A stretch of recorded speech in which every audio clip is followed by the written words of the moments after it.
جنابت میں سحری کرنے والے لوگ حضرت عائشہ رضی اللہ تعالی عنہا کا فرمان ضرور سنیں۔ ناپاکی میں سحری کرنا جائز ہے یا نہیں؟ بسم اللہ الرحمن الرحیم۔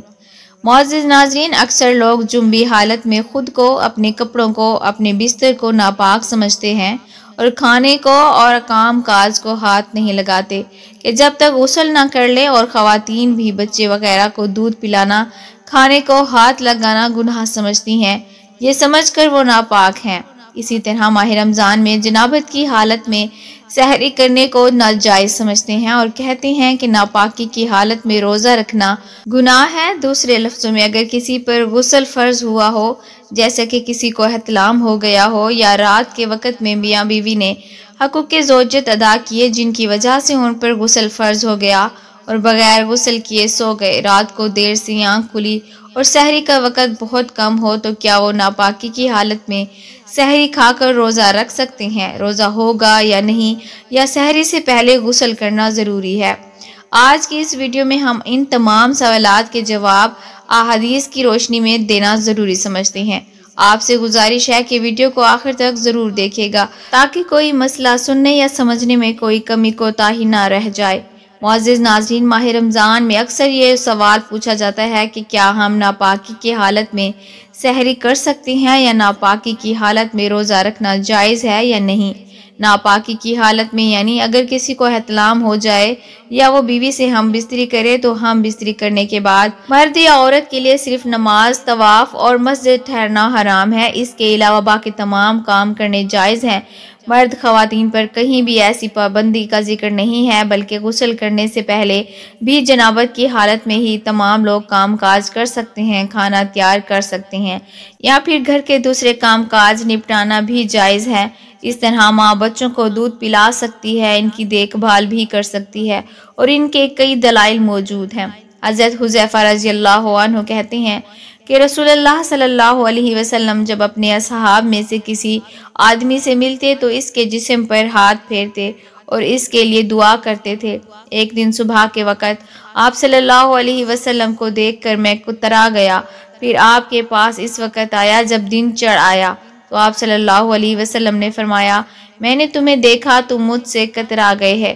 میں نے عرض کیا، میں جنبی تھا، مجھے اندیشہ ہوا کہ کہیں آپ مجھ پر ہاتھ نہ پھیریں، تو رسول اللہ صلی اللہ علیہ وسلم نے فرمایا، مسلمان ناپاک نہیں ہوتا۔ اس حدیث پاک سے ثابت ہوا جنابت حیض اور بول برات سے انسان نماز وغیرہ کے قابل نہیں رہتا، یہ مانوی پلیدی ہیں۔ ظاہراً انسان خصوصاً بالا حالات میں مسلمان پاک رہتا ہے، اس سے ملنا جلنا، اس کے ساتھ کھانا پینا، اس کا ہر قسم کا کام کاج کرنا جائز ہے، کوئی فرق نہیں پڑتا۔ اس کا جھوٹا کھایا پیا جا سکتا ہے، وہ کسی چیز میں ہاتھ ڈال دے، مثال کے طور پر پانی وغیرہ میں، اور ہاتھ کو ظاہری نجاست بھی نہ لگی ہو تو وہ چیز پاک رہے گی۔ اب آتے ہیں اپنے موضوع کی طرف کہ کیا ناپاکی کی حالت میں سحری کر سکتے ہیں یا نہیں؟ تو جواب اس کا یہ ہے کہ جس طرح ناپاکی کی حالت میں کھانا پکانا، ایک دوسرے سے ہاتھ ملانا جائز ہے، اسی طرح ناپاکی کی حالت میں سحری کرنا بھی جائز ہے۔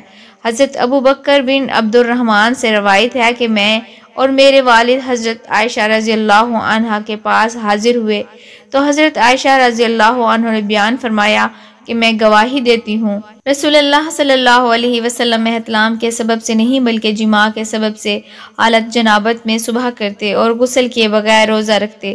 پھر ہم دونوں یعنی ابو بکر اور عمران اور حضرت ام سلمہ رضی اللہ عنہا کے پاس آئے اور انہیں بھی یہی بات کی۔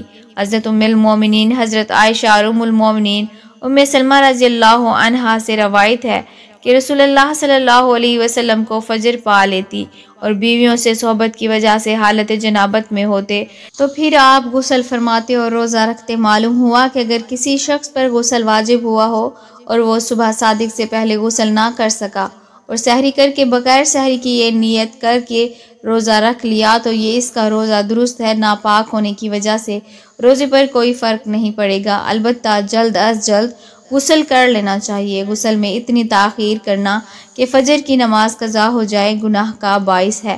ہم بستری کے بعد افضل یہی ہے کہ آدمی جلدی غسل کر کے پاک صاف ہو جائے، لیکن اگر نماز کے وقت تک غسل کو مؤخر کر دے تو گناہ گار نہیں ہوگا۔ البتہ فجر تک غسل مؤخر کرنے کی صورت میں اگر ہم بستری کے بعد سونا ہو تو بہتر یہ ہے کہ آدمی استنجا اور وضو کر لے، پھر سو جائے اور پھر جب بیدار ہو کر غسل کر لے۔